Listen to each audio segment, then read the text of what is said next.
Ever heard the saying, desperate times call for desperate measures? Well, war is what we call desperate times, and the U.S. is going to send desperate measures. A weapon lethal enough to raise direct conflict between Russia and the U.S., and we're going to see why next. Compared to other NATO allies, Uncle Sam is by far the biggest artillery supplier, sending more than $17 billion in weapons since the beginning of the war on February 24, 2022. The latest $1.1 billion arms package includes 18 more of the famous HIMARS, or High Mobility Artillery Rocket System, which have done some serious damage to the Russian camps, being directly responsible for the liberation of all of southern Ukraine west of the Dnipro River by targeting and destroying 1,300 Russian ammunition trucks. HIMARS also played a key role in the destruction of Russian artillery positions in Kharkiv, paving the way for a successful push by the Ukrainian army. To top it all off, President Zelensky went viral after boldly marching through the center of the city of Kherson, which Russia had already pretended to seize just 6 weeks prior, and then thanked the U.S. for the delivery of HIMARS in a press conference. So basically, America is the weapons factory for the blue and yellow side of this war. But hold on, they haven't even started sending the lethal stuff yet, up until now. American GlsDB. The GlsDB stands for Ground Launched Small Diameter Bomb, the United States' first built model GPS-guided smart bombs in the 1990s.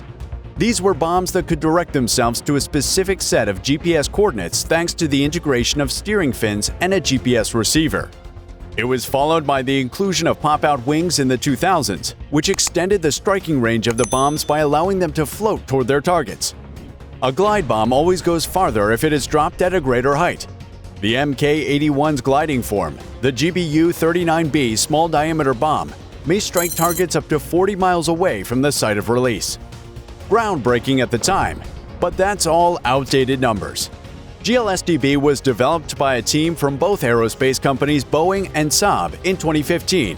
The small diameter bomb has a rocket motor attached to it, the same sort that HIMARS trunks use to unleash GPS-guided multiple launch rocket system, or GMLRS, rockets. Given that the GlsDB has an astounding range of 93 miles, more than twice as far as an aircraft-delivered small diameter bomb, the rocket must blast the bomb to a significant height. GlsDB lethality. The SDB-1 air-launched weapon and the M26 ground-based rocket motor are combined in the GlsDB. It is, as a result, the first weapon developed for ground artillery launch. It also gives land forces the capacity to hit different targets in different directions, up to 6 simultaneously, in extreme operational geographies, like multiple caves between mountains. This means you don't have to aim and shoot. This was just not possible before. February 2015, Saab and Boeing tested the GlsDB in real-world conditions in Vidsel, Sweden, using a rocket motor produced by Nammo. The Focused Lethality Munition, or FLM, ultra-low collateral damage version of the Laser Small Diameter Bomb, or LSDB, are the two SDB types that the GlsDB is suitable with. Great lethality, enhanced range, and high maneuverability are all advantages of the GlsDB. Targets behind the launcher, those with soft or hard skin, and difficult-to-reach targets can all be eliminated by it.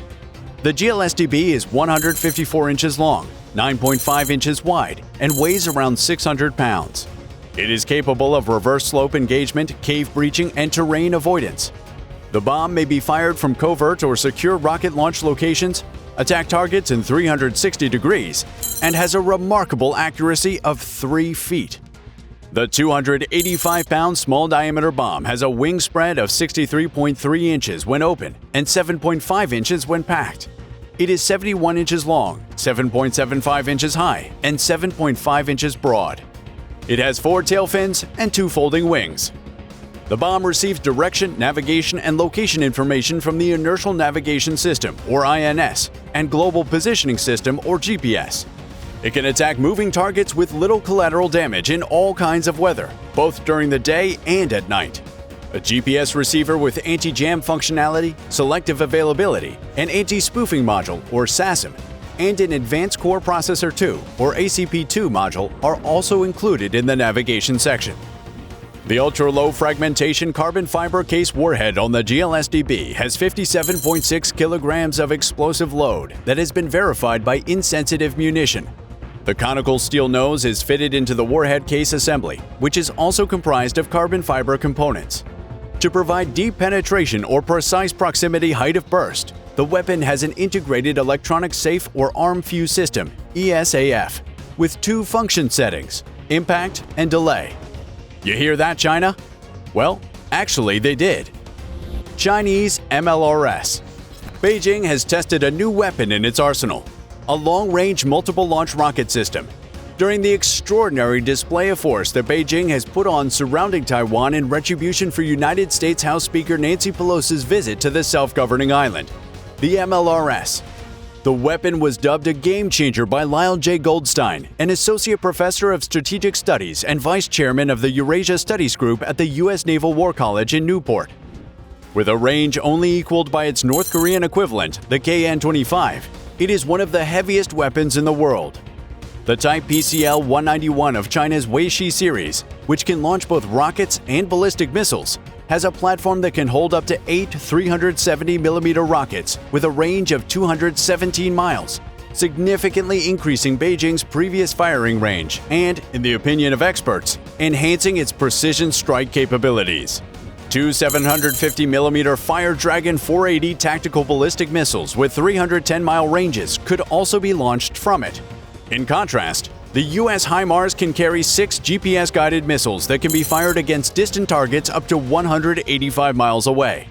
The Chinese Weishi series looks to be highly adaptable. For instance, the WS-2C and 2D each have a range of 250 miles, and the latter can also launch unmanned aerial vehicles, or UAVs. The UAV's ability to block radar is crucial for thwarting an opponent's air defenses.